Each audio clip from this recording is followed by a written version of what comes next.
Hello नमस्कार साथियों।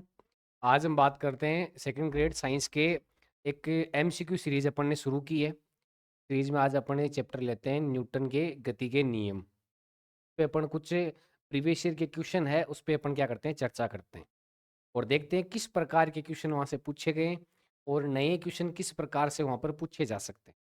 तो पहले क्वेश्चन पे अपन आते हैं। सबसे पहले अपने पास में दे रखा है कि एक ऑब्जेक्ट है जिसका मास कितना है, एम मास का ऑब्जेक्ट है।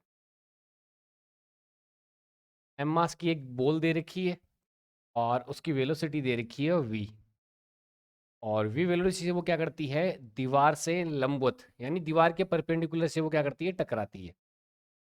उसी पर गेंद का दीवार के साथ संपर्क t हो, यानी जो दीवार के साथ जैसे टकराएगी, टकराने का जो टाइम है वो क्या है, t है, और वापस लौट जाती है, तो दीवार पर लगने वाला बल कितना होगा। देखो ये इस प्रकार का कंसेप्ट है। इस प्रकार के कंसेप्ट से अपने पास 2 से 3 प्रकार के सवाल अपने पास बन सकते हैं। इसके लिए अपना एक देखते हैं। जैसे मान लेते हैं कि ये एक वॉल हो, एक दीवार दे रखी है अपने पास में।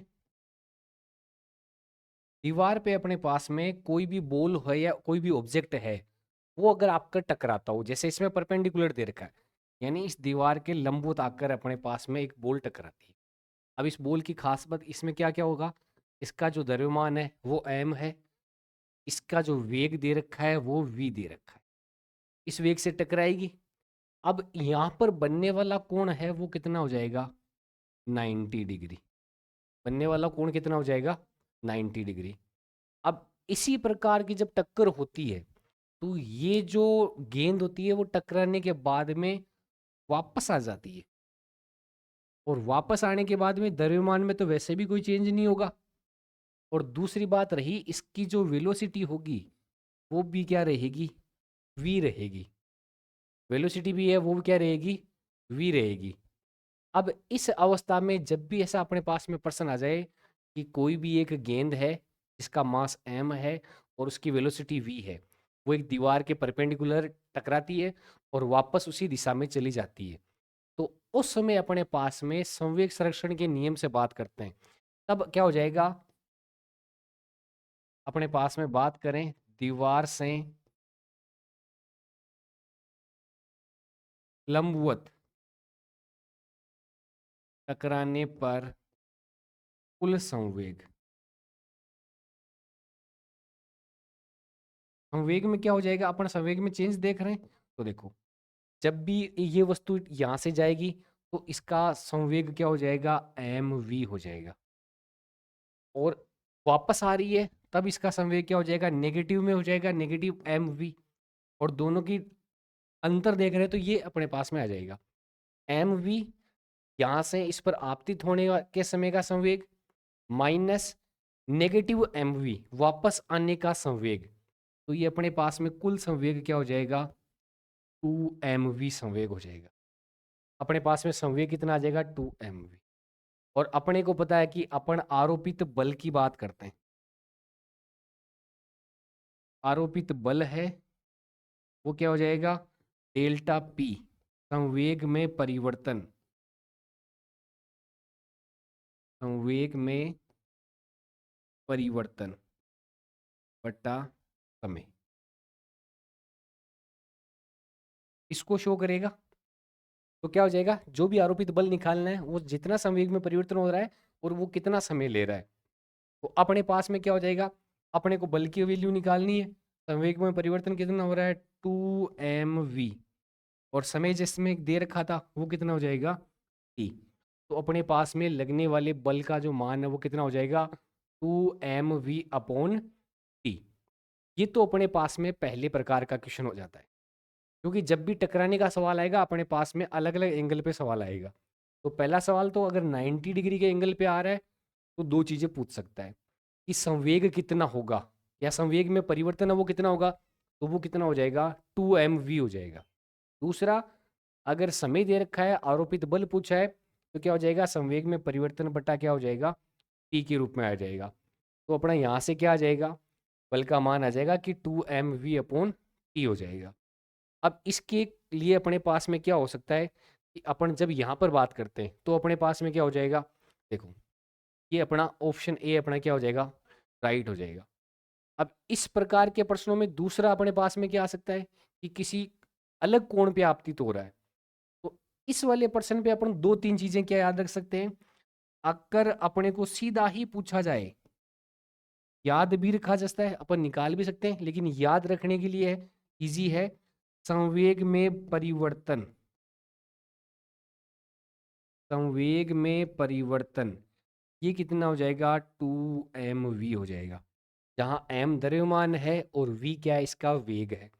और ये चीज हमें पता होती है कि जो संवेग में परिवर्तन होता है वही क्या कहलाता है, आवेग कहलाता है।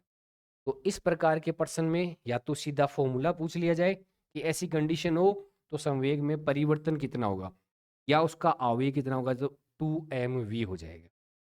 या क्या कर सकता है, द्रव्यमान और वेग दे दे और फिर उसका मान पूछ ले, तो यहाँ पर m की वैल्यू और v की वैल्यू रख के अपन क्या कर सकते हैं, संवेग में परिवर्तन निकाल सकते हैं। फिर अपन दूसरी बात करते हैं कि यहाँ पे अपने को पूछा जाए आरोपित बल कितना होगा। तो आरोपित बल F अभी अपन ने निकाला, कितना हो जाएगा, 2mv/t। सीधा पूछ सकते हैं जैसे इस प्रश्न में पूछा गया, या फिर क्या कर सकते हैं, आपको ये पूछ लिया गया कि अगर 1 किलोग्राम की एक वस्तु है 10 मीटर प्रति सेकंड के वेग से जा रही है और वो क्या करती है, टकराने कर वापस आने का समय 10 सेकंड है, तो आरोपित बल का मान कितना होगा। तो वहां से क्या कर सकता है, एम वी और टी की वैल्यू देके वो पूछ सकता है। तो ये इंपॉर्टेंट है, इस प्रकार के सवाल पूछे जाते हैं। एक ही सीधा सा है कि संवेग में परिवर्तन आवेग निकाल लो और आरोपित बल का मान निकाल लो। तो यहाँ पर अपने पास में क्या हो जाएगा, 2mv/t। अब इसके अलावा अपने पास में दो चीजें और आ सकती है कि जैसे ये अपनी दीवार हो और ये अपना इसका 90 डिग्री के आस इधर रखो। अगर अपने पास में जो भी अपनी गेंद है वो गेंद यहाँ से इस प्रकार आ रही हो और इस दीवार से थीटा कोण अगर बनाती है, दीवार से कितना कोण बनाती है, थीटा कोण। एम ऑब्जेक्ट, एम मास आ जाएगा इसका, ये वी वेग से आ रही है और क्या बनाती है, थीटा कोण बनाती है। तो अपन इतना जानते हैं कि जब ये वी वेग से आ रही है, थीटा कोण बना रही है, तो ये जो इसका कंपोनेंट होगा वो क्या हो जाएगा, एम वी कोस थीटा। अब इतना पता है कि जब ये थीटा कोण पे आएगी तो ये थीटा कोण बनाते हुए ही वापस जाएगी टकराने के बाद में। एम मास होगा, मास में कोई चेंज नहीं होगा और वेलोसिटी ये रहेगी, क्योंकि संवेग संरक्षण की बात अपन कर रहे हैं। तो अब इसका भी ये कंपोनेंट क्या हो जाएगा, एम वी कोस थीटा। अब देखो, एम वी कोस थीटा और एम वी कोस थीटा, अपन बात करते हैं एम वी कोस थीटा और एम वी कोस थीटा, दोनों वैल्यू बराबर है दोनों की, दोनों अपोजिट डायरेक्शन में, तो ये वाला कंपोनेंट तो क्या हो जाएगा, कैंसिल आउट हो जाएगा। लेकिन अगर इस वाले कंपोनेंट की बात करें तो इस गेंद के लिए अपने पास में क्या हो जाएगा, एम वी साइन थीटा। और ये जो वापस जाने वाला है इसके लिए भी क्या हो जाएगा, एम वी साइन थीटा हो जाएगा। और ये दोनों एक ही डायरेक्शन में है, इसलिए अपने पास में क्या हो जाएंगे, दोनों जुड़ जाएंगे। तो इस कंडीशन में क्या हो जाए, यदि दीवार के साथ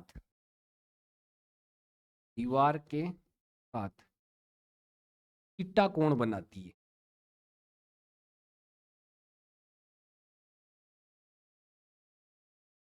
तब संवेग में परिवर्तन कितना हो जाएगा,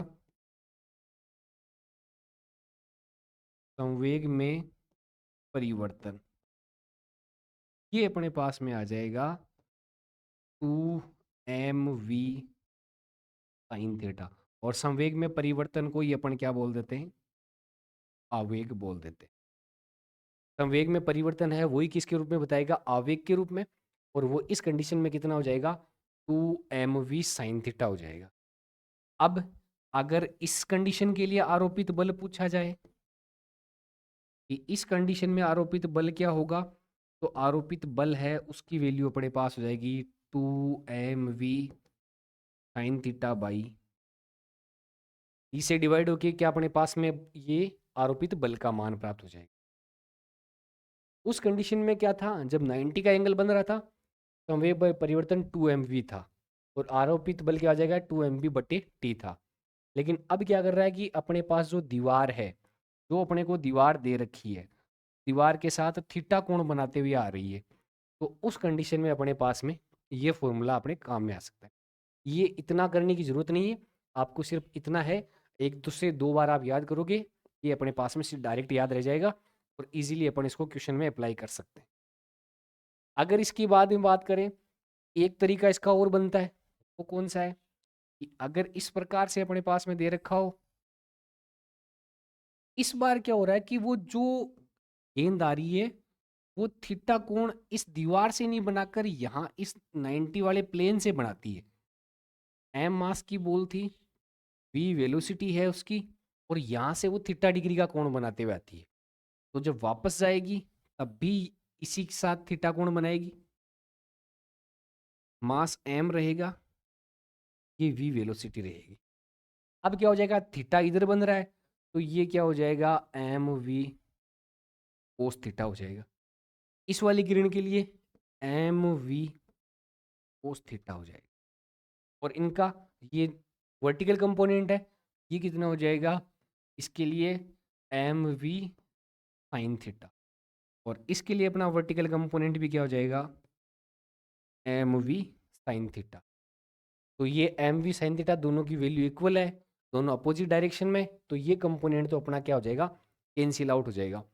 बचेगा कंपोनेंट दोनों सेम डायरेक्शन में, इसलिए दोनों जुड़ जाएंगे। तो इसमें क्या हो जाएगा, यदि दीवार के लंबवत या रेखा पर थीटा कोण बनाए, दीवार के जो लंबवत रेखा उससे थीटा कोण बनाए, तब अपने पास में क्या आ जाएगा, तब संवेग में परिवर्तन।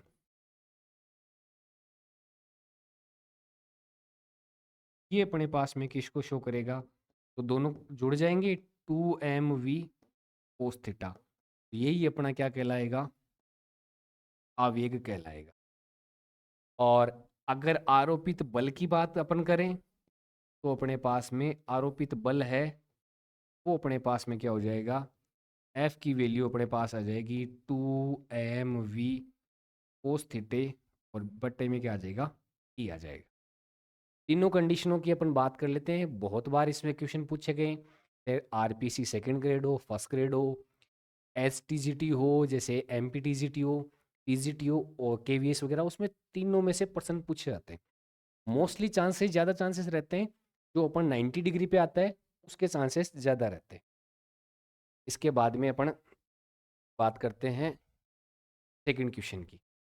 पहले क्वेश्चन के तीनों तरीके देख लिए किस प्रकार से पूछा जाता है, अब अपन दूसरे क्वेश्चन की बात करते हैं। ध्यान रखना, फिजिक्स उतनी टफ नहीं है। इसमें पर्सन में अपने को क्या दे रखा है, वो पर्सन में क्या पूछ रहा है वो, अगर दो चीज़ें पता हो तो अपन फॉर्मूले में वैल्यू पुट करके अपना मान निकाल सकते। तो क्या दे रखा है, 5 kg द्रव्यमान दे रखा है, यानी अपने को जो द्रव्यमान m है उसकी वैल्यू दे रखी है 5 kg। एक वस्तु को किसी नत समतल मतलब ऐसा प्लेन जो इस प्रकार से हो, थोड़ा सा उठा हुआ प्लेन हो, नत समतल प्लेन पर रखी हुई स्प्रिंग तुला से लटकाया गया है, एक स्प्रिंग से लटकाया गया है। और स्प्रिंग तुला का पाठ्यांक क्या होगा, तो जैसे अपन बात करते हैं, ये अपना क्या हो गया, क्षैतिज हो गया, ये अपना क्षैतिज हो गया। अब ये अपने पास में क्या है, एक इंक्लाइंड प्लेन अपने पास में आ जाता है। इस प्लेन की अपन जब भी बात करते हैं, इसके प्लेन के अंदर जैसे एंगल इसमें अपने पास में दे रखा हो, theta is equal to 30 degree incline plane में दे रखा है। अब यहाँ पर क्या कर रखा है कि एक अपने पास एक स्प्रिंग है, और स्प्रिंग के साथ में अपने पास में क्या है, एक 5 kg का अपने पास में द्रव्यमान इसमें स्प्रिंग के साथ में कनेक्ट किया हुआ है। तो स्प्रिंग तुला का पाठ्यांक कितना होगा, ये अपन बात करते हैं। तो देखो, स्प्रिंग वाले की जब भी अपने बात करते हैं, तो ये जैसे ही ये वस्तु लटकी हुई है, तो वस्तु नीचे आने का प्रयास करे। इस कंडीशन के लिए अपने पास में क्या होना चाहिए? देखो,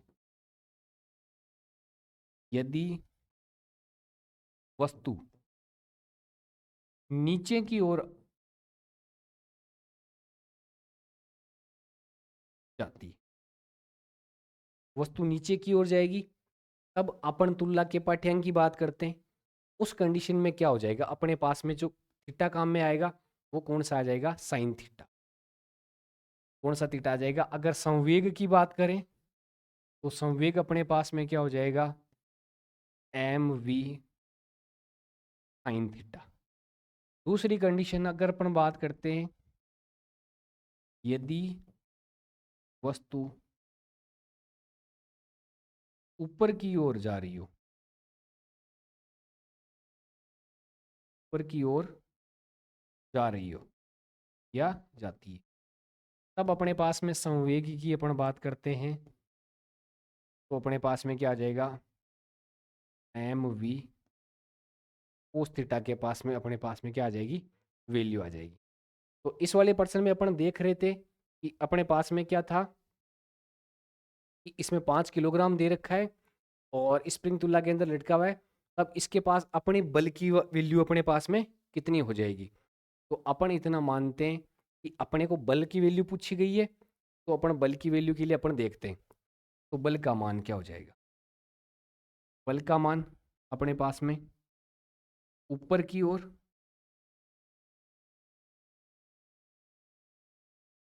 दूसरा नीचे की ओर, दोनों ओर की अपन बात करते हैं। तो ऊपर की ओर तो हो जाएगा एम जी कोस थीटा, नीचे की ओर वैल्यू क्या हो जाएगी?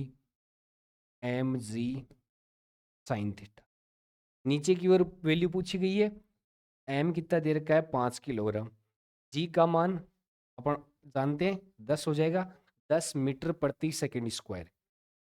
और साइन की वैल्यू कितना? साइन कितना हो जाएगा? Sine 30 degree. तो इसकी वैल्यू कितनी हो जाएगी? 50 × साइन 30 का मान कितना हो जाएगा? 1/2। तो अपने पास में कितना आ जाएगा? 25 न्यूटन। और अगर यही वस्तु ऊपर की ओर जा रही होती तब क्या हो जाता? 5 × जी की वैल्यू 10 और कोस 30 की वैल्यू क्या हो जाती? √3/। तो यहाँ से कैंसिल आउट होने के बाद में अपने पास में क्या आ जाता? 25 √3 न्यूटन। अगर ये वस्तु ऊपर की ओर जा रही होती तब लगने वाला बल का मान कितना आ जाता? 25 √3। और नीचे की ओर जा रही है तो कितना आ जाएगा? 25 न्यूटन है। ये साइन थीटा वाला कंपोनेंट क्यों लेते हैं? क्योंकि इंक्लाइंड प्लेन होता है वो क्या करता है? किसी न किसी एंगल पे अपने पास में होता है। अगर सीधी कोई वस्तु नीचे जा रही है ऊपर जा रही है तब अपन उसमें एम जी कंसेप्ट काम में लेते हैं। लेकिन अगर वो इंक्लाइंड प्लेन पे है तो अपने पास में क्या आ जाएगा? थीटा वाला कंपोनेंट अपने काम में आएगा। तो नीचे की ओर पूछ रखा था, नीचे की ओर पूछ रखा है तो इसमें अपने पास में क्या हो जाएगा? पाठ्यांक कितना हो जाएगा? 25 न्यूटन हो जाएगा। और अगर यही वस्तु बिना हिले वहीं एक जगह पे रहती है तब इसमें कोई चेंज नहीं होगा, तब वो कितना हो जाएगा? 50 न्यूटन हो जाएगा। इसके बाद में अपन बात करते हैं third number question. Third number question के अंदर अपने को बात करते हैं तो देखो क्या दे रखा है? 3 किलोग्राम तथा 5 किलोग्राम के दो पिंड दे रखे हैं और विराम अवस्था में है। यानी अपने पास में दो पिंड है, पहले का द्रव्यमान मान लेते हैं m1, तो ये तो कितना दे रखा है? 3 kg। दूसरे का मान लेते हैं m2, ये कितना दे रखा है? 5 kg। दो पिंड विराम अवस्था में है, यानी इसका जो प्रारंभिक वेग होगा वो भी 0 हो जाएगा, इसका प्रारंभिक वेग होगा वो भी क्या हो जाएगा? 0 हो जाएगा। यदि इन पर समान बल कार्य लगाया जाए तो मान लेते हैं इस पर F1 बल कार्य करता है, इस पर F2 बल कार्य करता है, तो अपने पास में क्या होगा? F1 बराबर क्या आ जाएगा? F2। दोनों इक्वल हो जाएंगे। दोनों विरामावस्था में ये मान लेते हैं इसका U1 वेग है वो 0 हो गया, इसका U2 वेग है विरामावस्था में वो 0 हो गया। यहाँ तक प्रश्न आ गया। इनके द्वारा समान वेग प्राप्त करने में लगने वाले समय का अनुपात पूछे। तो प्रारंभिक वेग तो दोनों का 0 था, वो भी इक्वल था। दोनों पे लगने वाला बल है वो भी इक्वल है। और अंतिम वेग जैसे इसका अपन v1 मान लेते हैं और इसका मान लेते हैं v2। तो इसने क्या दे रखा है, v1 बराबर v2, यानी अंतिम वेग भी दोनों का क्या दे रखा है, बराबर दे रखा है। अब देखो इस प्रकार के प्रश्नों को कैसे सोल्व करते हैं।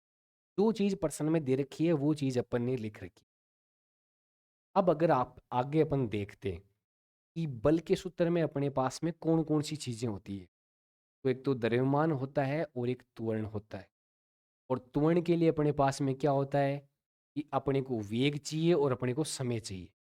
तो वेग अपने को दे रखा है, समय का अनुपात पूछा है, तो उसके रूप में निकालते। ये इतनी चीज अपने को दे रखी है। इस वाले के लिए अपन देखो करते हैं तो क्या हो जाएगा, F1 निकालते हैं तो क्या हो जाएगा, M1 A1। इसका द्रव्यमान हो गया, बल की बात हो गई। M1 इंटू ये क्या हो जाएगा, V1 माइनस U1 बटे टी। वेग में परिवर्तन की दर क्या कहलाती है, त्वरण कहलाती है। अच्छा, M1 कितना दे रखा है, अच्छा इसको T1 कर देते हैं। M1 कितना दे रखा है, 3। तो और U1 0 है और V1 क्या है, इसको अपन V1 मान लेते हैं। बट्टे में क्या आ जाएगा अपने पास में, T1 आ जाएगा। दूसरे वाले के लिए अपन बात करते हैं, F2 हो जाएगा। वो क्या आ जाएगा अपने पास में, M2 A2। M2 कितना दे रखा है, 5 दे रखा है। A2 क्या हो जाएगा, V2 माइनस U2 बट्टे में T2। ये हो गया। इसके लिए अपन बात करते हैं,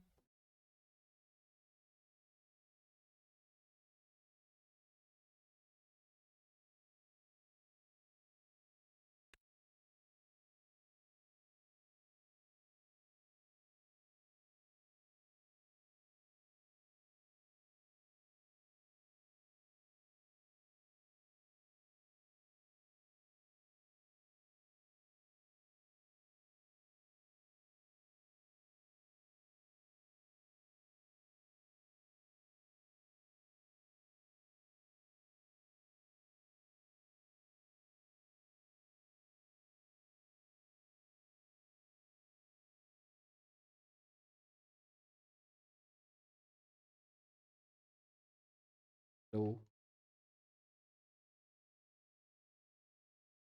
हेलो, अब आ रही है आवाज़? हाँ, तो अपन इसमें बात करते हैं। ये दे रखा है अपने पास में, F2 हो गया। तो ये अपने U2 तो अपने को 0 दे रखा है और V2 अपने पास में V2 के फॉर्म में आ गया। बट्टे में क्या हो गया, अब ये पर्सन में यही दे रखा है कि दोनों के V1 और V2 है वो दोनों इक्वल है। F1 और F2 इक्वल है।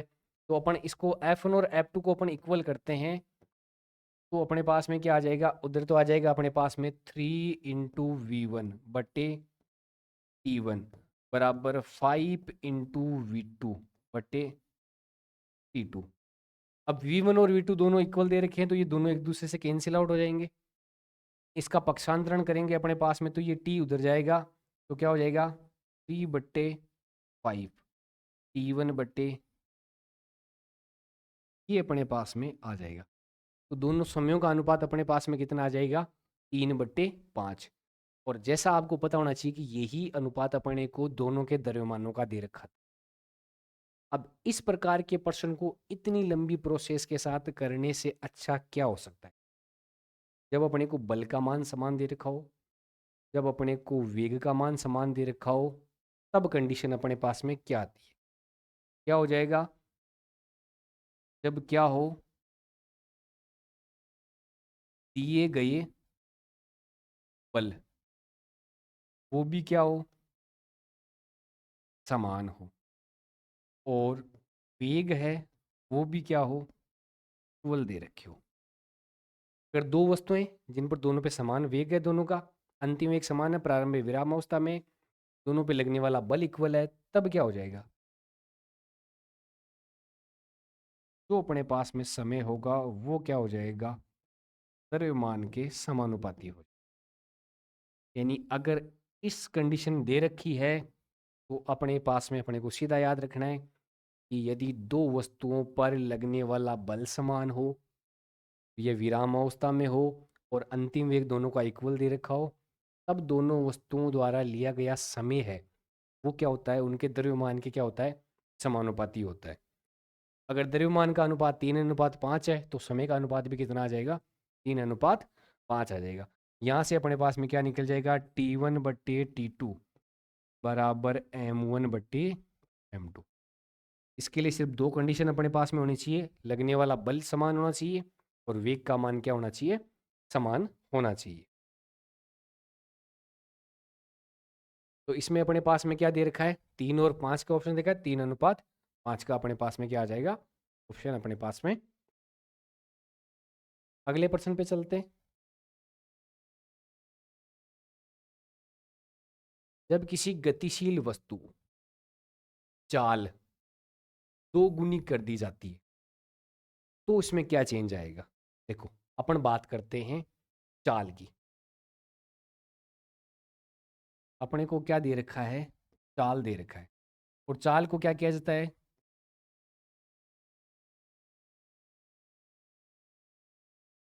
चाल को क्या क्या किया जा रहा है, 2 गुना किया जा रहा है।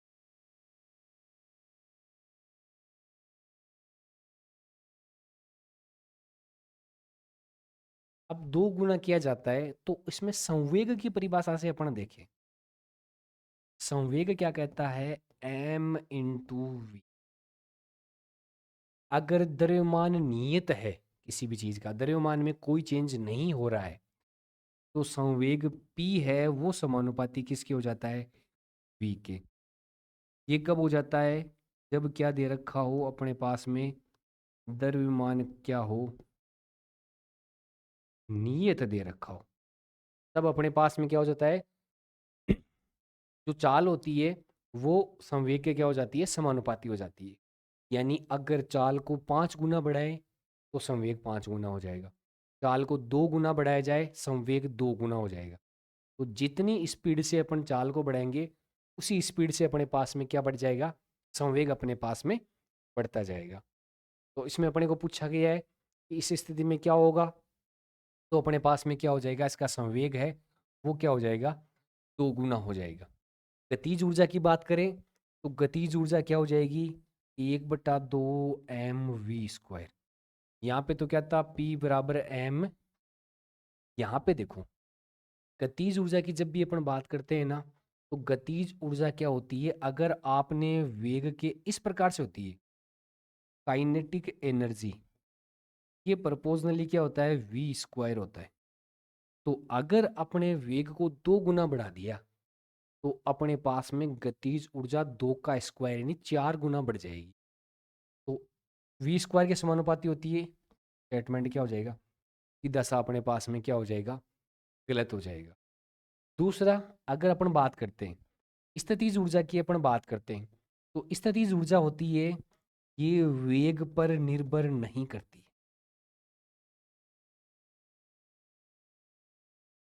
क्यों, क्योंकि अगर अपन पोटेंशियल एनर्जी का फॉर्मूला अपन देखें तो क्या हो जाएगा, mgh। वो अपनी स्थितिज ऊर्जा है वो ऊंचाई पर निर्भर करती है, वेलोसिटी पर निर्भर नहीं करती है। तो इसका तो अगर वेग आप कितना भी बढ़ा दो स्थितिज ऊर्जा पर उसका कोई प्रभाव नहीं पड़ेगा, ये स्टेटमेंट ऐसे गलत हो जाएगी।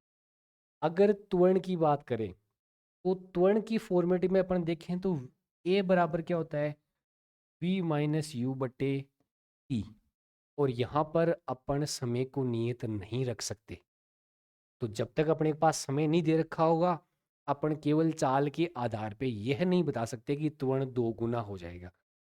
हाँ, अगर समय दे रखा होता तब अपन इसको त्वरण को निकाल सकते थे, अन्यथा केवल वेग दे रखा है उसके आधार पर हम संवेग को नहीं निकाल सकते। तो इसके लिए तो ये अपने पास में जो डाटा है वो डाटा क्या है, इनसफिशियंट है। ये अपने पास में त्वरण वाले के लिए तो डाटा दे रखा है वो इनसफिशियंट है, इस डाटा से अपन त्वरण का मान नहीं निकाल सकते। गतिज ऊर्जा है, अगर वो इसको 2 गुना करती है तो गतिज ऊर्जा 4 गुना हो जाती, ये स्टेटमेंट ऐसे गलत हो गया। स्थितिज ऊर्जा है वो वेग पे निर्भर ही नहीं करती।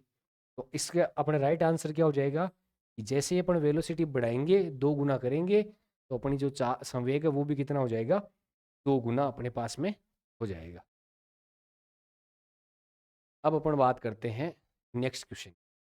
पांचवा क्वेश्चन क्या दे रखा है कि यदि 20 ग्राम द्रव्यमान की एक गोली, यानी गोली का द्रव्यमान है वो कितना दे रखा है, तो जो m और g, इसका मान कितना दे रखा है, 20 ग्राम दे रखा है। ध्यान रखना यहाँ पर ये वैल्यू ग्राम में या किलोग्राम में किस में दे रखी है, ये अपने क्वेश्चन में बहुत ज़्यादा इंपॉर्टेंट हो जाती है। तो अपने को ग्राम में मात्रा दे रखी है। अच्छा, 250 मीटर प्रति सेकंड की चाल अपने पास में अपने पास में चाल दे रखी है 250 मीटर प्रति सेकंड। ये हो गया अपने पास में।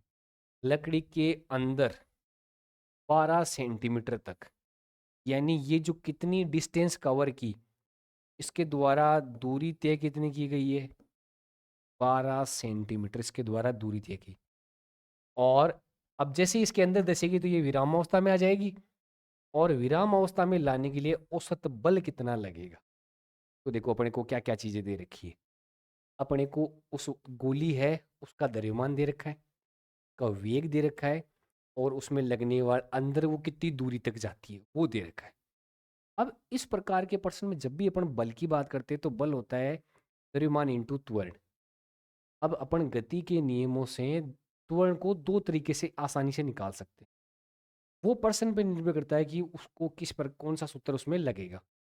अपन पहले दोनों तरीकों की बात करते हैं, फिर इस पर्सन पे आते हैं। अपने पास में दे रखा है F बराबर एम ए। इसको इजीली यहाँ पर m की ए की वैल्यू अपन कैसे निकाल सकते हैं। अपना पहला नियम ये होता है, पहला सूत्र ये होता है v बराबर u plus A T. u उसका प्रारंभिक वेग होता है वस्तु का, v उसका अंतिम वेग होता है, a इसका त्वरण हो गया, t लगने वाला समय हो गया। यहाँ से u को इधर लाएंगे v माइनस यू, और t इधर आ जाएगा तो a की वैल्यू कितनी आ जाएगी, v माइनस यू बट्टे t आ जाएगी a की वैल्यू। अच्छा, फिर अपने पास में जो तीसरा नियम होता है, तीसरा सूत्र अपने पास आता है वी स्क्वायर बराबर यू स्क्वायर प्लस 2as। यहाँ पर v अंतिम वेग, u प्रारंभिक वेग, a त्वरण है, और s द्वारा कितनी दूरी चली गई है। इसमें से अपन a निकालेंगे तो अपने पास में क्या आ जाएगा, V square minus U square बट्टा 2s। ये वैल्यू अपने पास में किस में आ जाएगी, a की वैल्यू अपने पास में प्राप्त हो जाएगी। तो यहाँ पर अपन इसको दो तरीके से निकाल सकते हैं। एक तो यहाँ पर क्या आ जाएगा, v माइनस यू बट्टा ई के रूप में आ जाएगा, और दूसरा कौन सा आ जाएगा, M V square minus U square बट्टा 2s। ये अपने पास में आ जाएगा। अब इन दोनों में से ये फॉर्मूला कब लगेगा, देखो द्रव्यमान इसमें भी है, इसमें भी है, प्रारंभिक और अंतिम वेग इसमें भी है, प्रारंभिक और अंतिम वेग इसमें भी है। यहाँ पर s दे रखा है और यहाँ पर t दे रखा है। तो ये तो क्या होगा, जब समय दे रखा हो, जब समय अपने पास में क्या हो, गिवन हो, तब तो अपन इस फॉर्मूले से निकाल लेंगे। और अपने पास में क्या दे रखा हो, जब दूरी दे रखी हो, तब अपन कौन सा फॉर्मूला काम में लेंगे, इस सेकंड वाला फॉर्मूला अपन काम में लेंगे। एक ही जगह अपन ने ये वैल्यू रख दी। अब इस सेकंड वाले फॉर्मूले से अपने पास अपने को दूरी दे रखी थी, सेकंड वाले फॉर्मूले से देखते हैं। अच्छा, पहले m की वैल्यू कितनी थी, 20 ग्राम। अब अपने को स्टैंडर्ड फॉर्मूले में जब भी रखते हैं अपने को ऐसा ही मात्रक रखना पड़ता है। तो 20 ग्राम है, 20 ग्राम है तो इसको किलोग्राम बदलेंगे, तो किलोग्राम में बदलने के लिए अपन ने क्या कर दिया, 1000 से इसको भाग कर दिया। अच्छा, फिर इसमें अंतिम वेग है वो दे रखा है 0, क्योंकि इस जब भी धसेगी अंदर फिर जाके रुक जाएगी, तो प्रारंभिक v तो हट जाएगा, प्रारंभिक बचेगा। तो कितना दे रखा था, 250 मीटर प्रति सेकंड, और स्क्वायर था तो अपन इसको क्या कर दिया, दो बार इस प्रकार से एक साथ में लिख दिया। नीचे कितना था, 2 गुणा एस, एस कितना दे रखा है, 12 सेंटीमीटर दे रखा है, ये लो 12 लिख दिया। सेंटीमीटर दे रखा है तो सेंटीमीटर को अपने को मीटर में बदलना पड़ेगा, और सेंटीमीटर को मीटर में बदलने के अपने पास में कितना आ जाएगा, 100 से भाग लग जाएगा, तो ये 100 यहाँ ऊपर की ओर आ जाएगा। अब अपन इसमें देखते हैं तो अपने पास में क्या हो जाएगा, देखो यहाँ से अपने पास में 1 2 और 3, ये तो अपने पास में कैंसिल आउट हो जाएंगे। फिर अपने पास में बचेगा क्या, ये 2 से क्या हो जाएगा, 2 कैंसिल आउट हो जाएगा, और अपने पास में बचेगा कितना, तो ये अपने पास में देखो 25 को 25 से मल्टीप्लाई करेंगे और फिर उसको 100 से मल्टीप्लाई कर देंगे, और बट्टे में अपने पास में कितना आ जाएगा, 12। तो कितना हो जाएगा, 625 हो जाएगा, और ये जीरो और नीचे मल्टीपल में कितना आ जाएगा, 12 अपने पास में आ जाएगा। तो ध्यान रखना, इन दोनों तरीकों से जब समय दे रखा हो तब अपने इस तरीके से निकालते हैं, और जब अपने पास में दूरी दे रखी हो तब अपन क्या करते हैं, इस तरीके से अपने क्या करते हैं, आंसर अपन निकालते हैं। दोनों में एक ही वैल्यू ही निकालनी है, ये इसमें सीधा दे नहीं लिखा था तो एक के अपने क्या किया, फॉर्मूले के अकॉर्डिंग क्या करते हैं, अपन इसमें वैल्यू निकाल लेते हैं। अब इसके बाद में अपन बात करते हैं छठे क्वेश्चन की। एक क्रिकेट खिलाड़ी 20 मीटर प्रति सेकंड की दर से गतिशील 150 ग्राम की गेंद को पकड़ता है। तो देखो इसमें v कितना दे रखा है, 20 मीटर प्रति सेकंड, द्रव्यमान कितना दे रखा है, 150 ग्राम दे रखा। दो चीजें आ गई, गेंद को पकड़ने में लगने वाला समय 0.1 सेकंड है, तो t का मान कितना दे रखा है, 0.1 सेकंड, ये अपने को दे रखा है। गेंद द्वारा खिलाड़ी के हाथों पर लगाया गया बल कितना होगा, तो अभी अपन ने देखा था कि अपन कैसे निकालते हैं, अगर समय दे रखा है तो v माइनस यू बट्टे क्या आ जाएगा, e आ जाएगा। अब अपने को पता है कि जब भी गेंद खिलाड़ी के हाथों में आएगी तो गेंद रुक जाएगी, तो अंतिम वेग तो क्या हो जाएगा, 0 हो जाएगा। m की बात करें 150 ग्राम दे रखा है, किलोग्राम में अपन चेंज करें तो अपने क्या कर देंगे, 1000 से इसको डिवाइड कर देंगे। अपने पास में v कितना दे रखा है, 20 दे रखा है। e अपने को कितना दे रखा है, 0.1 दे रखा है, 0.1 दे रखा है। अब देखो इस पॉइंट को हटाने के लिए अपने क्या करेंगे, जैसे इसमें 0.1 दे रखा है, तो इस पॉइंट को हटाने के लिए अपन ऊपर क्या कर देंगे, 0 लगा देंगे। अब अपने पास में देखो 1 2 3, 1 2, ये तो अपने पास में क्या हो जाएगा, कैंसिल आउट हो जाएगा। नीचे देखो एक बचा है, अब सीधा अगर ऊपर देखेंगे तो अपने पास में कितना बचेगा, 15 इंटू 2, तो लगने वाला बल कितना हो जाएगा, 30 न्यूटन प्राप्त हो जाएगा। तो अगर F बराबर एम ए वाले फॉर्मूले से सीधा निकलता है तब तो ठीक है, और अगर एक की वैल्यू नहीं देकर वेग और समय का फॉर्मूले के अकॉर्डिंग दे रखा है तब तो अपन ऐसे निकालते हैं, और अगर अपने को दूरी दे रखी है तब अपन कैसे निकालते हैं, तो m आ जाएगा v² माइनस यू स्क्वायर बट्टा 2s। इस प्रकार से अपन क्या करेंगे, बल का मान अपन निकाल लेंगे। आंसर कितना हो जाएगा, 30 न्यूटन, बी आंसर हो जाएगा। अगले प्रश्न की बात करते हैं। n छोटी गेंदें इसमें से प्रत्येक का द्रव्यमान m दे रखा है, गेंदों की संख्या क्या दे रखी है, n दे रखी है। गेंदों की संख्या कितनी दे रखी है, n दे रखी है, द्रव्यमान कितना है, m। इसी सतह से प्रत्यास्थ टक्कर करती है और प्रत्यास्थ टक्कर आ रही है, सतह पर लगने वाला बल कितना होगा। यहाँ पर ये कुछ चेंज कर लेना भाई, तो आप यहाँ पर जो वेग है वो यूं कर लेना, क्योंकि वेग अपने पास में यू दे रखा है, ए तो तोड़ना चाहता है अपने पास में। अब अपन बात करते हैं कि अपने इस प्रकार से आ रहा है तो अपने को लगने वाले बल का मान क्या। अब जब प्रत्यास्थ टक्कर की जब भी अपन बात करते हैं तो प्रत्यास्थ टक्कर में अपने पास में क्या होता है कि वस्तु दीवार से टकराएगी और उसी वेग से वस्तु क्या होगी, अपने पास में वापस प्राप्त होगी। तो इस प्रश्न को करने के लिए एक आप देखना, अगर क्या होता है, टक्कर के कारण वस्तु पर आरोपित बल। अब ये टक्कर के कारण भी बल हो सकता है, और इसको दूसरे तरीके से ऐसे पूछा जा सकता है कि मान लो कि अगर एक बंदूक है, उससे अपने को गोलियां निकालनी है, तो गोलियां निकालने के कारण उस पर बल लगाना पड़ेगा। तो अगर उसमें गोलियों की संख्या दे रखी हो, तो गोलियों की संख्या के आधार पर लगने वाला बल कितना होगा वैसे भी निकाल सकते हैं। या फिर क्या हो सकता है, बंदूक पर लगने वाला, तो ये बल क्या होता है, ये बल जो निकलता है वो ऐसे निकलता है, जो भी गोली है या कोई वस्तु है उसका द्रव्यमान, साथ में उसका वेग कितना है वो, और साथ में उसकी संख्या कितनी है, इन तीनों का मल्टीपल होता है। क्या हो जाएगा, m गुणा v गुणा n, इस रूप में अपने को प्राप्त होता है। जब भी अपने को ये पूछा जाए कि एक बंदूक दे रखी है, ने कितनी गोलियां निकलेगी जिनका द्रव्यमान इतना है, इतने वेग से निकलती है, और लगने वाला बल इतना है, तो गोलियों की संख्या निकालो। तो उससे अपन एन की वैल्यू निकाल के गोलियों की संख्या निकाल सकते हैं। लेकिन जब भी अपने पास प्रश्न आ जाए कि जो टक्कर हो रही है, यहाँ जो टक्कर दे रखी है, अगर वो टक्कर प्रत्यास्थ टक्कर है, तो इसका मतलब प्रत्यास्थ टक्कर होगी तो क्या होगा कि वस्तु दीवार से टकराएगी, उसी वेग से वापस आएगी।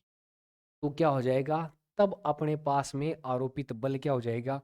तो अपन क्या बात करते हैं, अपने पास में जब भी प्रत्यास्थ टक्कर होगी, कौन सी टक्कर अपने पास में हो जाएगी, प्रत्यास्थ टक्कर। इस अवस्था में क्या हो जाएगा, प्रत्यास्थ टक्कर में अपने पास में आरोपित बल है, वो क्या हो जाएगा, एम एन यू माइनस, क्योंकि अपोजिट डायरेक्शन में आएगा, एम एन यू, दोनों नेगेटिव नेगेटिव साइनों के पॉजिटिव बन जाएगा, तो क्या हो जाएगा, M N U plus M N U, और क्या हो जाएगा, टू एम एन आरोपित बल। ध्यान रखना, अगर बंदूक से गोली निकलती है, तब अपने को आरोपित बल पूछा जाए तो वो क्या होगा, सिर्फ एम एन यू होगा। लेकिन प्रत्यास्थ टक्कर हो रहा है, इसका मतलब जो वस्तु टकराई है वो वापस उसी वेग से अपने पास वापस आ रही है, तब उस पर आरोपित बल, कुल बल कितना हो जाएगा, टू एम एन हो जाएगा, एम एन यू। अगर देखो केवल केवल टकराना है, तब तो अपने पास में एफ की वैल्यू क्या हो जाएगी, एम एन यू हो जाएगी, और टकरा कर उसी वेग से वापस आना है, तो वो क्या होता है, प्रत्यास्थ टक्कर होती है। तब अपने पास में जो एफ की वैल्यू है वो क्या हो जाएगी, टू एम एन यू, जहाँ पर एम क्या हो जाएगा, वस्तु का द्रव्यमान हो जाएगा, एन है उनकी संख्या हो जाएगी, और यू है उसका क्या हो जाएगा, वेग हो जाएगा। इन दोनों चीज़ों में ध्यान रखना, अगर केवल टक्कर तक का ही दे रखा है, तब तो अपने पास में क्या हो जाएगा, एफ बराबर एम एन यू हो जाएगा, और अगर प्रत्यास्थ टक्कर हो रही है तो क्या हो जाएगा, टू एम एन यू हो जाएगा। अपने पास में ऑप्शन कौन सा राइट हो जाएगा, ऑप्शन बी अपने पास में राइट हो जाएगा। इसके बाद भी अपन बात करते हैं रॉकेट नोदन। रॉकेट है नोदन है, उसकी बात करते हैं, वो किस पे डिपेंड करता है। तो देखना, अगर अपन बात करते हैं रॉकेट नोदन, तो रॉकेट नोदन की बात करें तो रॉकेट नोदन में होता क्या है कि ईंधन भरा हुआ रहता है, वो ईंधन जलेगा, तो इस ईंधन के कारण जलने की जो मात्रा होगी वो नीचे की ओर आएगी, और रॉकेट है वो ऊपर की ओर जाएगा। ईंधन पर काम हो रहा है नीचे की ओर, रॉकेट पर काम हो रहा है ऊपर की ओर। एक क्रिया नीचे की ओर जा रही है, समान मात्रा की प्रतिक्रिया ऊपर की ओर जा रही है। तो अपना कौन सा नियम आ जाता है, गति का तीसरा नियम। कौन सा नियम आ जाएगा, गति का तीसरा नियम। क्या हो जाएगा, देखो इसमें दो चीजें अपने पास में हो रही है। अपने पास में क्या हो रही है, ईंधन का जलना, और सेम मात्रा में क्या हो रहा है कि अपने पास में जो रॉकेट है, रॉकेट का ऊपर की ओर जाना। ये दोनों प्रक्रियाएं अपने पास में हो रही है। तो जितने संवेग से ईंधन जलेगा, उतने संवेग से रॉकेट ऊपर की ओर जाएगा। तो क्रिया प्रतिक्रिया नियम की खास बात यही होती है कि इसमें जितनी क्रिया हो रही है उतनी ही मात्रा में और विपरीत दिशा में प्रतिक्रिया होती है। लेकिन दूसरी बात ये भी ध्यान रखना, ये क्रिया और प्रतिक्रिया दोनों अलग अलग वस्तुओं पर होती है, एक वस्तु पर कभी भी नहीं लागू होगी। तो ईंधन जलेगा, जितने संवेग से ईंधन जलेगा ये नीचे की ओर मात्रा रहेगी, उतने ही संवेग से रॉकेट ऊपर की ओर जाएगा। तो रॉकेट का नोदन है वो किस पे डिपेंड करता है? गति के तीसरे नियम पे डिपेंड करता है। लेकिन साथ में एक नियम और है जिस पे ये डिपेंड और करता है। वो नियम कौन सा है? वो नियम है संवेग संरक्षण। और संवेग भी कौन सा? रेखीय संवेग संरक्षण। रेखीय संवेग संरक्षण क्या कहता है कि जितनी मात्रा में ईंधन का संवेग होगा, जलेगा, उतनी मात्रा में रॉकेट को संवेग मिलेगा ऊपर जाने का। तो अगर सीधा ऑप्शन में दे रखा होता है कि कौन से, तो या तो दोनों ऑप्शन देगा तो दोनों राइट हो जाएंगे, और अन्यथा दोनों में से कोई एक ऑप्शन देगा। तो रॉकेट का नोदन है वो क्या होता है? एक तो रेखीय संवेग संरक्षण नियम से भी होता है और गति के तीसरे नियम के अकॉर्डिंग भी होता है। तो यहाँ से अपन देखें तो देखो संवेग तो दे रखा है लेकिन कोणीय संवेग दे रखा है, इससे नहीं होता है। द्रव्यमान संरक्षण पे क्यों नहीं होता? क्यों नहीं होता? क्योंकि अगर मान लेते हैं कोई रॉकेट है उसका वजन 5000 किलोग्राम है। रॉकेट का वजन कितना हो गया? 5000 केजी हो गया। और मान लेते हैं उसमें 1000 केजी ईंधन भरा हुआ है। 1000 केजी क्या भरा हुआ है? ईंधन भरा हुआ है। तो रॉकेट के नोदन से पहले टोटल द्रव्यमान है वो कितना हो गया? 6000 किलोग्राम हो गया टोटल द्रव्यमान। लेकिन जैसे ही रॉकेट ऊपर जाएगा ना, ये जो ईंधन है इस ईंधन की मात्रा में क्या होने लग जाएगी? कमी। तो लास्ट में जब रॉकेट रुकेगा तब केवल क्या बचेगा? केवल रॉकेट का द्रव्यमान बचेगा। तो द्रव्यमान पहले 6000 किलोग्राम था और बाद में 5000 किलोग्राम हो गया। और संरक्षण का मतलब क्या होता है कि जो चीज़ प्रारंभिक अवस्था में होती है वही चीज़ अंतिम अवस्था में होती है। तो यहाँ पर द्रव्यमान संरक्षण तो नहीं हो रहा है। यांत्रिक ऊर्जा की बात करते हैं। यहाँ पर यांत्रिक ऊर्जा में संरक्षण इसलिए नहीं हो पा रहा है क्योंकि ये पहले स्थितिज ऊर्जा में फिर गतिज ऊर्जा में चेंज होता है। तो इसके लिए नियम कौन सा हो जाएगा? न्यूटन की गति का तीसरा नियम। और अगर साथ दूसरा ऑप्शन ये भी होता रेखीय संवेग संरक्षण, तो इसके कारण भी ये क्या करता है? रॉकेट का नोदन पॉसिबल होता है। दोनों तरह से पॉसिबल अपने पास में होता है। आगे के सवाल में देखते हैं। विस्फोट होने से पहले एक पत्थर है 3 टुकड़ों में बंट जाता है, और 3 टुकड़ों में बंटने पर 2 टुकड़े तो परस्पर लंबवत दिशाओं में चले जाते हैं। और ये दोनों, अच्छा, 12 मीटर प्रति सेकंड के वेग से एक तो दे रखा है, और 1 किलोग्राम, एक का तो दे रखो वेग दे रखा है 12 मीटर प्रति सेकंड, और द्रव्यमान दे रखा है 1 किलोग्राम। अच्छा, दूसरे के लिए अपने पास में क्या दे रखा है? दूसरा टुकड़ा 2 किलोग्राम का, ये लो 2 किलोग्राम का, और वेग कितना दे रखा है? 8 मीटर प्रति सेकंड का वेग दे रखा है। अब पूछ क्या रहा है? तीसरा टुकड़ा है जिसका द्रव्यमान कितना है? 4 मीटर प्रति सेकंड। तो उसका द्रव्यमान निकालना है, तीसरे का वेग दे रखा है, उसका द्रव्यमान निकालना है।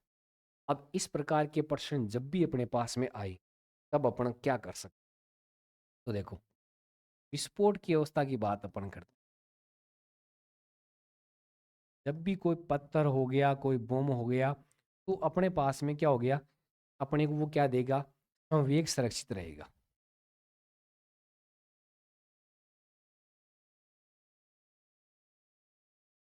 या फिर क्या बोल देते हैं कि कुल संवेग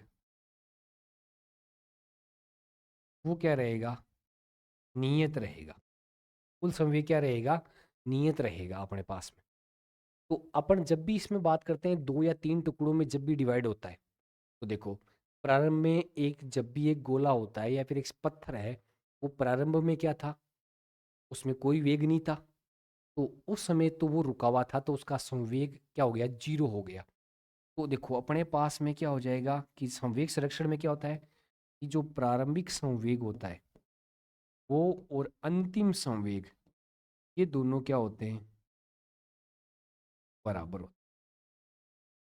प्रारंभिक संवेग और अंतिम संवेग हमेशा क्या होते हैं? प्रारंभ होते हैं संवेग संरक्षण में। अच्छा, प्रारंभिक संवेग की बात करते हैं तो ये तो अपना क्या हो जाएगा, जीरो, क्योंकि इसका वेग ही नहीं है, प्रारंभ में तो रुका हुआ है पत्थर। अच्छा, अंतिम संवेग क्या हो जाएगा, तो देखो 3 कणों में है, तो मान लेते हैं पहले का P1 मान लेते हैं संवेग, दूसरे का संवेग P2 मान लेते हैं, और तीसरे का संवेग अपन मान लेते हैं P3 संवेग।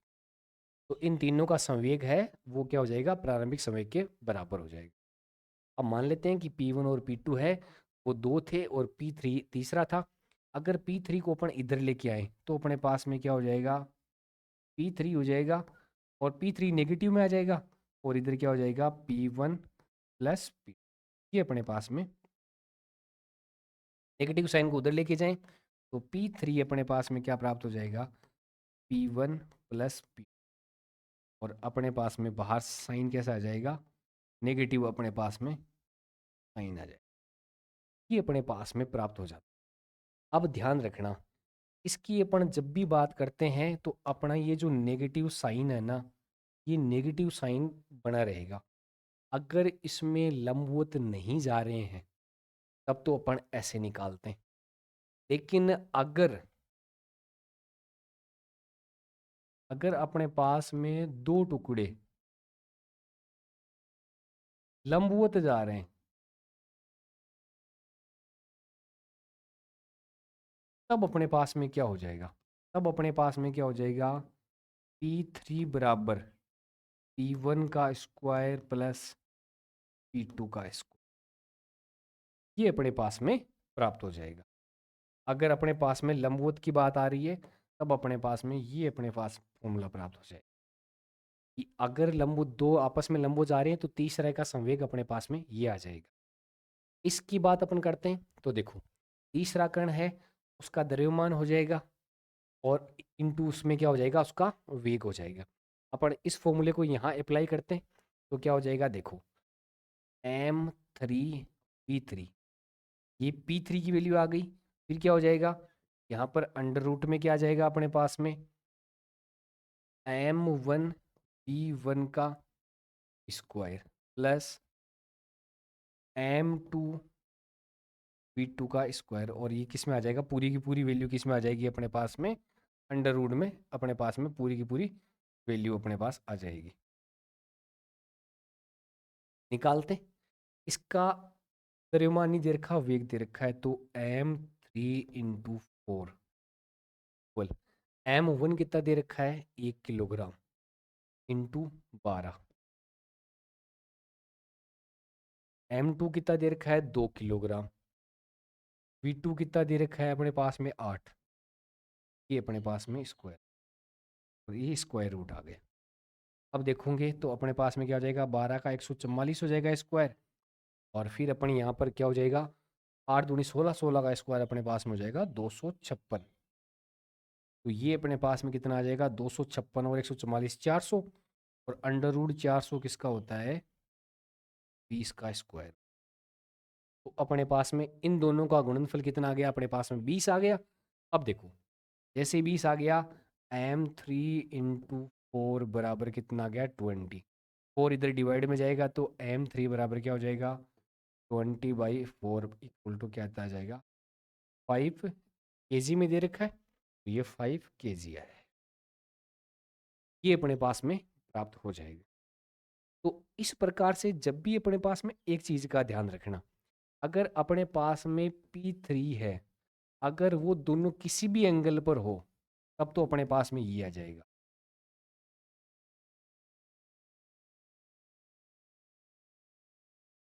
ये फॉर्मूला आ जाएगा। जब क्या हो,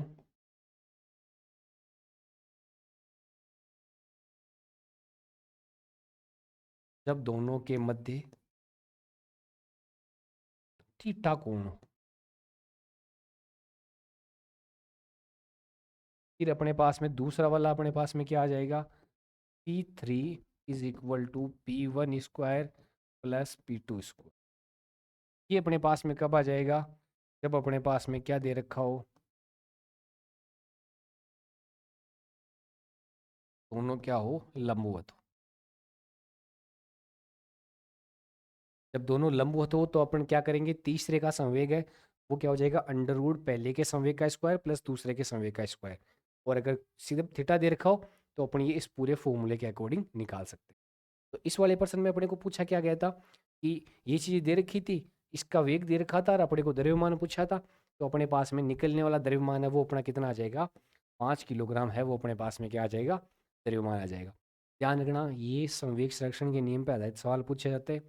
तो करना क्या है, अगर सीधा सीधा पूछा जाए तो आप तीनों को P3 बराबर -P1 प्लस P2 से कर सकते हैं। लेकिन अगर जब भी ये टूटने के बाद में दिशाओं में विभाजित हो जाता है, तब अपने को क्या करना है, फॉर्मूला लगाना है, P1 का स्क्वायर प्लस P2 का square plus 2P1 P2 cos theta under root में। अगर उससे निकल जाता है जब थीटा कोण दे रखा हो, और अगर 90 दे रखा हो या लंबवत दे रखा हो, तब अपन यहाँ से इसको निकाल सकते हैं। इसके बाद में अपन अगला क्वेश्चन देखते हैं, 10वां क्वेश्चन। एक बंदूक है और इस बंदूक से जो निकलने वाली गोली है उसको कितना दे रखा है, 50 ग्राम दे रखा है। एम कितना दे रखा है भाई, 50 ग्राम दे रखा है, कोई दिक्कत नहीं है। 30 मीटर प्रति सेकंड का वेग दे रखा है। गोली कितने से जा रही है, 30 मीटर प्रति सेकंड के वेग से। ये लो, 30 मीटर प्रति सेकंड का वेग हो गया। इस पर बंदूक में, इस कारण बंदूक 1 मीटर प्रति सेकंड के वेग से पीछे हटती है।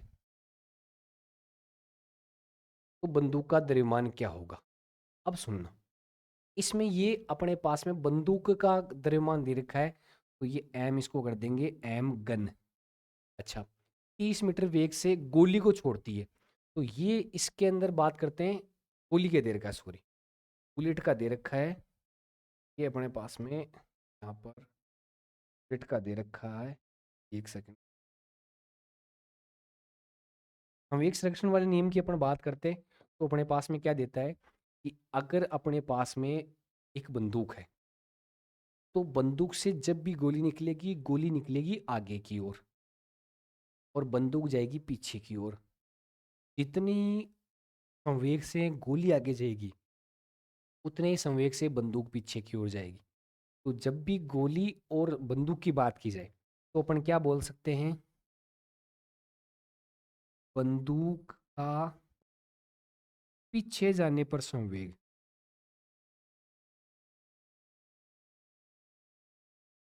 जो संवेग है वो क्या होगा, गोली के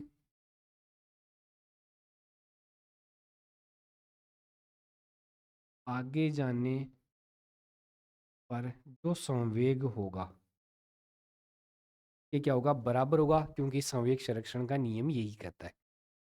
अब देखो बंदूक का संवेग क्या हो जाएगा, तो पहले तो ये लो, बंदूक का द्रव्यमान हो गया, एम जी से अपने नोट कर दिया। बंदूक का वेग है वी जी से उसको लिख दिया। ये तो हो गया बंदूक का संवेग। गोली के संवेग की बात करते हैं तो गोली का द्रव्यमान एम बी आ गया बुलेट, और मल्टीपल में अपने पास में क्या आ गया, बी आ गया बुलेट के रूप। ये अपने को चीज़ें दे रखी है। अब अपने को क्या है इसमें देखना है, बंदूक 50 ग्राम की गोली। तो देखो इस एम बी का मान कितना दे रखा है, 50 ग्राम, किलोग्राम में बदलेंगे तो कितना, 1000 से अपने डिवाइड कर 30 मीटर वेग से छोड़ती है। तो इस गोली का वेग है वो कितना हो जाएगा, 30 मीटर प्रति सेकंड आ गया। तो बंदूक इतने वेग से पीछे आती है, तो बंदूक का वेग कितना हो गया, 1 मीटर प्रति सेकंड। और अपने को ज्ञात क्या करना है, बंदूक का द्रव्यमान अपने को ज्ञात करना है। तो ये अपन यहाँ से अपन निकालते हैं, तो कितना हो जाएगा, देखो 1 और 2, ये 2 जीरो तो अपने पास में कैंसिल आउट हो गए, और एक से कोई मतलब नहीं निकलेगा, तो यहाँ पर कितना हो जाएगा, 15/10, कितना आ जाएगा, 1.5 किलोग्राम। तो इससे अपने पास में क्या निकल जाएगा कि जो गोली बंदूक होगी उसका जो द्रव्यमान है वो कितना हो जाएगा, 1.5 किलोग्राम हो जाएगा। ध्यान रखना इसमें जब भी आपको पूछा जाए कि बंदूक से गोली चलती है, गोली इस द्रव्यमान है, गोली का वेग ये है, बंदूक का द्रव्यमान दे रखा होगा तो वेग पूछ लेगा, और वेग दे रखा हो तो द्रव्यमान पूछ लेगा। इस कंडीशन में हमेशा संवेग संरक्षण का ये नियम ही लगाना है। बंदूक हमेशा पीछे की ओर जाएगी, पीछे पे जाने पे जो संवेग होगा वही संवेग गोली के आगे जाने पर बराबर होगा। यहाँ पर इन दोनों के द्रव्यमान और वेग के गुणनफल को लिख देंगे। यहाँ पर इसको लिख देंगे। और फिर जो तीन चार चीजें हो गई, बंदूक का द्रव्यमान, बंदूक का वेग, गोली का द्रव्यमान, गोली का वेग, चार चीजों में तीन चीजें आपको ऑलरेडी दे रखा होगा, चौथी चीज आपको निकालनी। लेकिन सबसे इम्पोर्टेंट चीज, जब भी आपको इस चीज प्रकार की चीजें पूछी जाएगी तो आपको पता है कि गोली होती है वो छोटी होती है, उसका द्रव्यमान किलोग्राम में नहीं देता। ये अगर लॉजिकली भी पर्सन बनाए ना, तब भी इस गोली का द्रव्यमान हमेशा वो ग्राम में ही देगा। आज तक जितने भी प्रश्न पूछे गए हैं, सभी के अंदर ये जो बात दे रखी है ग्राम में दे रखी होती है। और अपने को इसमें किस में कन्वर्ट करना है, किलोग्राम में कन्वर्ट करना है। तो इसमें किसका भाग देना होगा अपने को, 1000 से अपने को इसमें डिवाइड करना रहेगा। तो अपना द्रव्यमान कितना आ जाएगा, 1.5 किलोग्राम। यहाँ पर अपन बात करते हैं तो देखो, 200 ग्राम द्रव्यमान की बंदूक की गोली एम बी बुलेट कितना दे रखा है, 200 ग्राम दे रखा है, कोई दिक्कत नहीं है। 5 मीटर प्रति सेकंड के वेग से दागी जाती है। तो इसका वी बी ये कितना दे रखा है, 5 मीटर प्रति सेकंड दे रखा है। यदि बंदूक का द्रव्यमान 1 किलोग्राम हो, कोई दिक्कत नहीं है। ये आ गया अपने पास में जी एम जी कितना दे रखा है, 1 किलोग्राम दे रखा है। तो बंदूक का वेग पूछा है, भी वही संवेग संरक्षण वाला सवाल।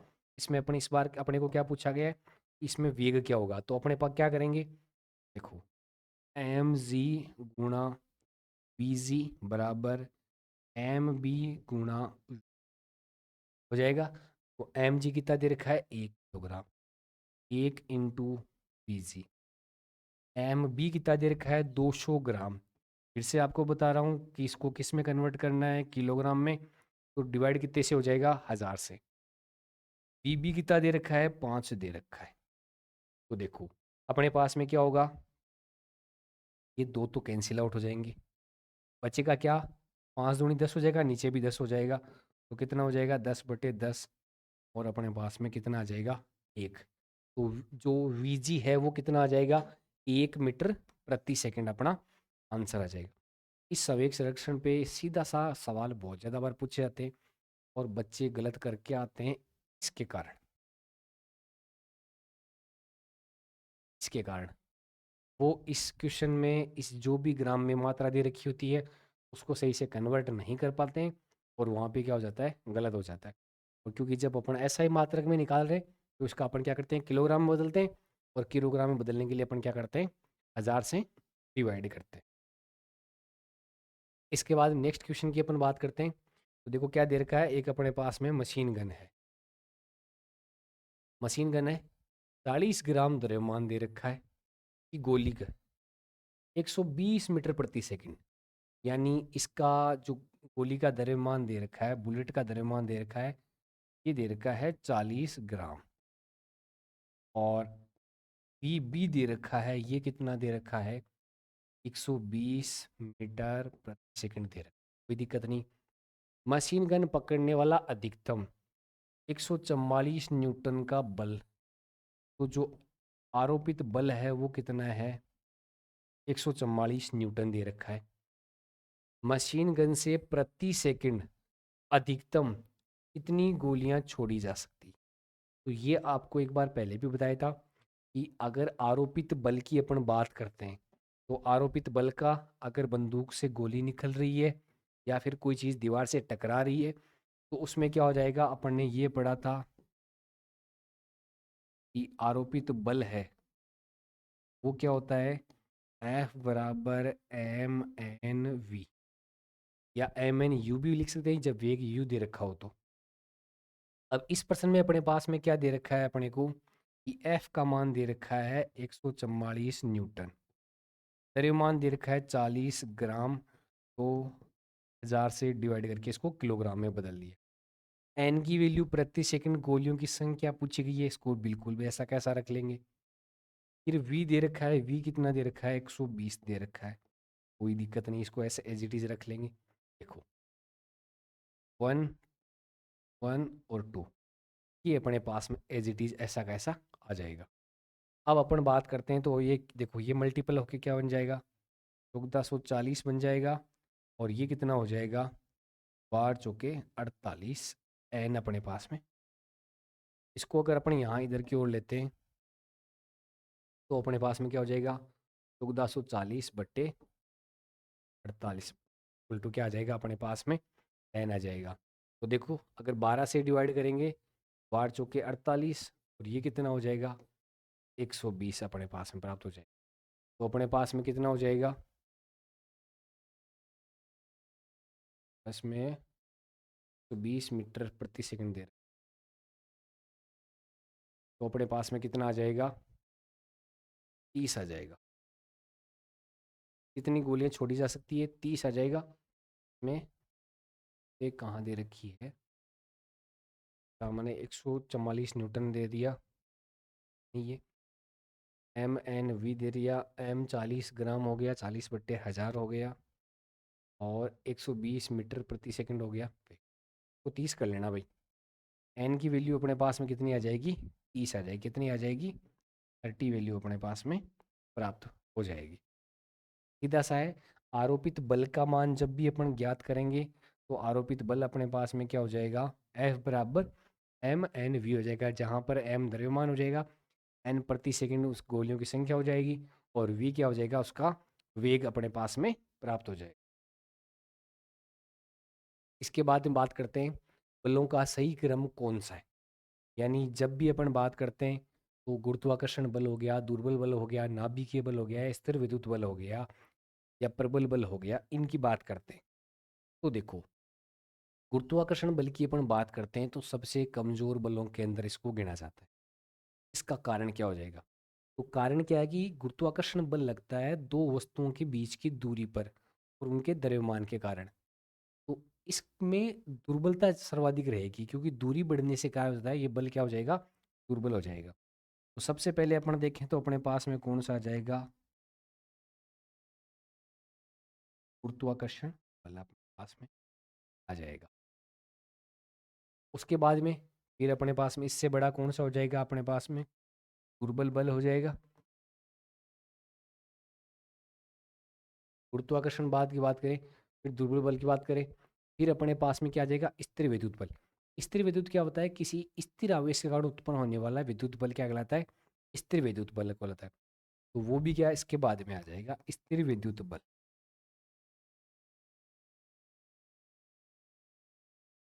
स्थिर विद्युत बल। और सबसे जो ज्यादा प्रबल हो जाएगा वो कौन सा हो जाएगा, प्रबल। ये सवाल सीधा सा पूछा जा चुका है कई बार कि सबसे कमजोर बल कौन सा होगा, गुरुत्वाकर्षण बल हो जाएगा। से ऊपर क्या हो जाएगा, दुर्बल बल हो जाएगा, फिर स्थिर विद्युत बल, और फिर क्या आ जाएगा, प्रबल बल के रूप में। तो देखो इस वाले ऑप्शन में आप देखें तो गुरुत्वाकर्षण बल से, वो गुरुत्वाकर्षण बल को इस दुर्बल बल से ज्यादा दिखा रखा है। तो ये ऑप्शन तो सीधा सीधा ही गलत हो। फिर अपन इस वाले ऑप्शन में देखें, यहाँ पे भी गुरुत्वाकर्षण बल को दुर्बल बल से ज्यादा बता रखा है। ये ऑप्शन सीधा सीधा ही गलत हो जाएगा। अब इन दो ऑप्शनों की बात करें, गुरुत्वाकर्षण को पहले दे रखा है, बिल्कुल पहले दे रखा है गुरुत्वाकर्षण को, कोई दिक्कत नहीं है।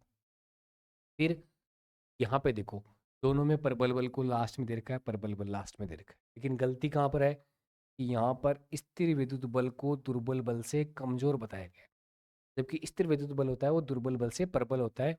तो अपना राइट आंसर कौन सा हो जाएगा, ऑप्शन बी अपना राइट आंसर हो जाएगा। अपना गुरुत्वाकर्षण बल है सबसे कमजोर, फिर दिए गए ऑप्शन के अकॉर्डिंग दुर्बल बल, फिर स्थिर विद्युत बल, और फिर कौन सा हो जाएगा अपना प्रबल बल अपने पास में आ जाएगा। तो आज की क्लास में हमने 13 प्रश्नों पर चर्चा की। ये अपने 13 वो प्रश्न थे जो आरपीसी सेकंड ग्रेड या उसकी समकक्ष एग्जामों के अंदर पूछे जा चुके हैं, जो न्यूटन की गति के नियम के अकॉर्डिंग पूछे गए। और ये सीरीज कंटिन्यू रहेगी। इसके आगे के क्वेश्चन अपन नेक्स्ट क्लास में चर्चा करेंगे। और इसी प्रकार से अपन क्या करेंगे, तो एक चीज़ अपन चर्चा कर लेते हैं। इसके बाद में क्या होगा,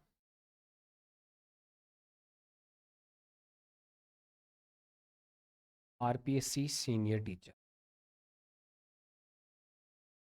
एग्जाम 2000। अब इसकी बात करते हैं तो अपने पास में, जब साइंस वाले में अपने पास में बायो, केमिस्ट्री और फिजिक्स, इन और साथ में अपने पास में एक आ जाता है टीचिंग मेथड, ये अपने पास में रहते हैं। तो लगभग लगभग इनकी क्वेश्चन की बात करते हैं तो लगभग 40+ क्वेश्चन केमिस्ट्री से आते हैं, 40+ क्वेश्चन फिजिक्स से आते हैं, 20 क्वेश्चन टीचिंग मेथड से, और लगभग लगभग 50 के आसपास क्वेश्चन अपने किससे आते हैं, बायोलॉजी वाले सेक्शन से आते हैं। तो अपन अपना जो आगे का नेक्स्ट शेड्यूल रहेगा, उस शेड्यूल में अपन कोशिश ये करेंगे कि अपनी जो कक्षाएं हैं वो इन दोनों मैटर को लेके रहेगी, कि फिजिक्स का कंप्लीट जितने भी 18 यूनिट दे रखी है, 18 यूनिट के कंप्लीट PYQ अपन करेंगे। उसके बाद में टीचिंग मेथड है, वो PYQ के थ्रू पूरा अपन कंप्लीट निकालेंगे। इससे अगर इन दोनों की, जैसे जो भी बायो या केमिस्ट्री से जो स्टूडेंट रहे हैं जिनको फिजिक्स में दिक्कत लगती है, उनके लिए आसान ये हो जाएगा कि ये जो जिस पार्ट को वो छोड़ के जाते हैं फिजिक्स वाले पार्ट को, अगर ढंग से इन PYQ के सॉल्यूशन को भी देख लिया गया और 1 से 2 बार वापस प्रैक्टिस कर ली, तो उनसे भी क्या हो जाएगा, इसमें 25+ तक वो क्वेश्चन अटेंड कर पाएंगे। और ये क्या हो जाएगा, एग्ज़ाम में सिलेक्शन के लिए बहुत ज़्यादा ज़रूरी हो जाएगा। तो आगे की क्लास के लिए आपको नोटिफिकेशन मिलता रहेगा, और ये क्लास अपन क्या करेंगे, एग्ज़ाम से पहले पहले अपन क्या करेंगे, कंप्लीट करेंगे। आज के लिए इतना ही। धन्यवाद।